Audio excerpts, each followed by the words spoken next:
श्री स्वामी समर्थ.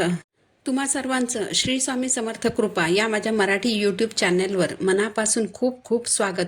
स्वामी महाराज तुमच्या सर्व चांगल्या इच्छा पूर्ण करोत हीच स्वामींच्या चरणी प्रार्थना करते आणि आज या नवीन व्हिडिओला सुरुवात करते. उद्या आहे माघ पौर्णिमा.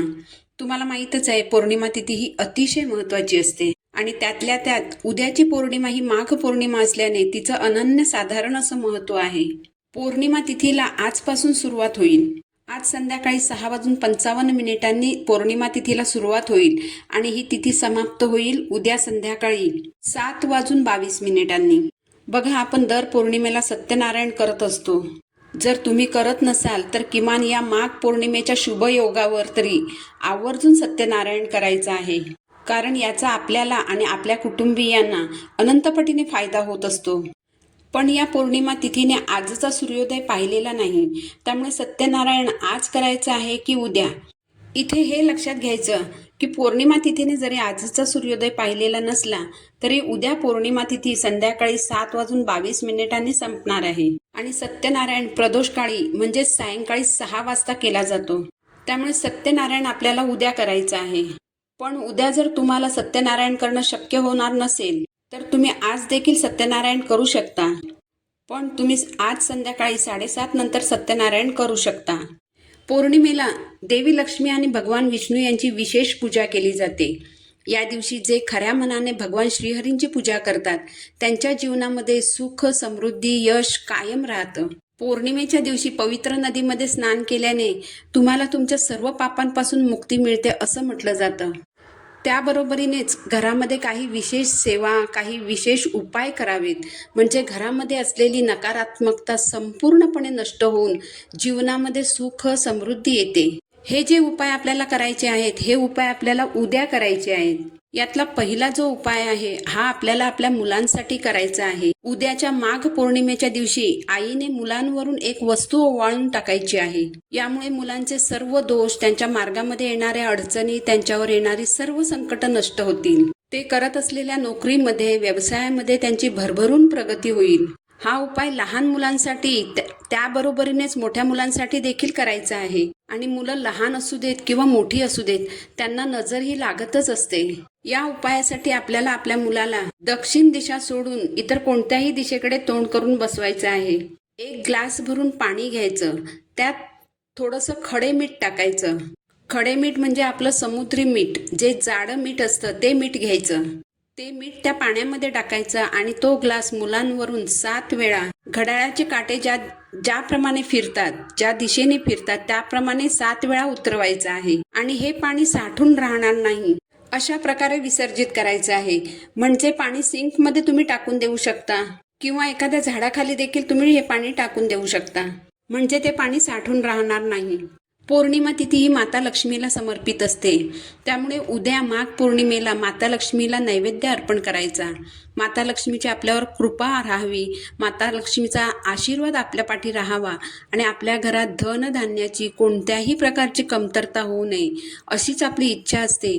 म्हणून उद्या आपल्याला आपल्या देवघरातील माता लक्ष्मीला तांदळाच्या खिरीचा नैवेद्य अर्पण करायचा आहे. खीर ही माता लक्ष्मीला अतिशय प्रिय आहे. उद्या संध्याकाळी आपल्याला कापराची एक सेवा करायची आहे. यासाठी उद्या संध्याकाळी कापराच्या 5 वड्या एका मातीच्या पंतीत ठेवायच्या. ती पंती उंबरठ्यावर ठेवून कापराच्या वड्या प्रज्वलित करायच्या. या उपायामुळे आपल्या घरातील नकारात्मक ऊर्जा कमी होते. तसंच आपण आपल्या देवघरासमोर सुद्धा कापूर प्रज्वलित करायचा आहे. हा कापूर प्रज्वलित करताना त्या कापरासोबत 2 लवंगही ठेवायच्या आणि कापूर प्रज्वलित करायचा, कारण लवंग माता लक्ष्मीला अतिशय प्रिय आहे. लवंगाच्या सुगंधाने माता लक्ष्मी आपल्या घराकडे आकर्षित होते. याबरोबरच आपल्याला तांदळाचा एक उपाय करायचा आहे. तर एका प्लेटमध्ये थोडे अख्खे चांगले तांदूळ घ्यायचे. ती प्लेट रात्रभर आपल्या बाल्कनीत किंवा खिडकीत जिथे कुठे चंद्राचा प्रकाश येतो त्या चंद्राच्या प्रकाशात ही प्लेट ठेवायची. ही प्लेट सकाळी 6 वाजायच्या आत उचलून घ्यायची आणि ते तांदूळ एका लाल कापडात बांधून आपल्या तिजोरीत ठेवायचे. ही सेवा आपल्याला दर पौर्णिमेला करायची आहे. प्रत्येक वेळेस नवीन तांदूळ तिजोरीत ठेवताना जुने तांदूळ पक्ष्यांना खाऊ घालू शकता. उद्याची माघ पौर्णिमा ही अतिशय महत्त्वाची असल्याने आपल्याला उद्याच्या पौर्णिमेचा जास्तीत जास्त उपयोग करून घ्यायचा आहे, जेणेकरून आपल्या आयुष्यातील संकट, दुःख, अडचणी, समस्या दूर होतील. तर या माघ पौर्णिमेला आपल्याला काळ्या तिळाचा वापर करून एक सेवा करायची आहे. ही सेवा आपल्याला पितृदोष दूर होण्यासाठी करायची आहे. बघा, आपण खूप सेवा करतो, पण आपण जर पितरांची सेवा करत नसू, त्यांचं वेळोवेळी स्मरण करत नसू, तर आपले पितर आपल्यावर नाराज राहतात आणि पितर जर नाराज असतील तर आपलं कोणतंही काम यशस्वी होत नाही. आपल्याला सगळ्या कामांमध्ये अपयशाला तोंड द्यावं लागतं. घरात एकामागून एक संकट येणं, घरात भांडणं होणं, घर परिवारात सुख शांती न राहणं, यावरून पितृ नाराज आहेत असं समजावं. तर पितृदोषापासून सुटका मिळावी यासाठी आपल्याला उद्या काळ्या तिळाचं हवन करायचं आहे. यासाठी देखील फार काही लागत नाही. बघा, एका छोट्याशा पंटीत कापूर ठेवून त्यावर काळे तीळ ठेवायचे आणि ते प्रज्वलित करायचे. अशा रीतीने काळ्या तिळाचा होम करायचा आहे. यामुळे आपले पितृ प्रसन्न होतात आणि आपल्याला आशीर्वाद देतात. आर्थिक समस्या सुटण्यासाठी पौर्णिमेच्या दिवशी आपल्याला पिवळ्या कवड्यांचा उपाय करायचा आहे. माता लक्ष्मीला पिवळ्या कवड्या अतिशय प्रिय आहेत. तर पौर्णिमेच्या दिवशी 11 पिवळ्या कवड्या घेऊन त्यांना अभिषेक करायचा, धूपदीपाने ओवाळायचं, फूल वाहायचं आणि या पिवळ्या कवड्या माता लक्ष्मीच्या चरणी अर्पण करायच्या. पूजेनंतर या कवड्या लाल कापडात गुंडाळून घरातील किंवा दुकानातील तिजोरीत ठेवाव्या. यामुळे आर्थिक अडचणी हळूहळू दूर होतात. पौर्णिमेच्या दिवशी आपल्याला कर्पूर होम आवर्जून करायचा आहे. यासाठी एक नारळ घ्यायचा, 7 कापूर वड्या घ्यायच्या. हा नारळ एका प्लेटमध्ये ठेवायचा. नारळाची शेंडी देवाच्या दिशेने म्हणजे समोरच्या दिशेने करायची. यानंतर आपल्याला काय करायचं आहे तर 1 कापराची वडी घ्यायची, ती नारळावर ठेवून प्रज्वलित करायची. कापूर प्रज्वलित केल्यानंतर जो धूर होईल तो अख्ख्या घरात फिरवायचा आहे. 1 कापूरची वडी संपत आली की दुसरी वडी प्रज्वलित करायची. असं करत 7ही कापराच्या वड्या प्रज्वलित करायच्या आणि काळजी घेऊन हा धूर घरभर पसरवायचा आहे. यामुळे घरातील सर्व नकारात्मक ऊर्जा नष्ट होते. जेव्हा घरातील नकारात्मक ऊर्जा नष्ट होते तेव्हाच सकारात्मक ऊर्जा घरात प्रवेश करते.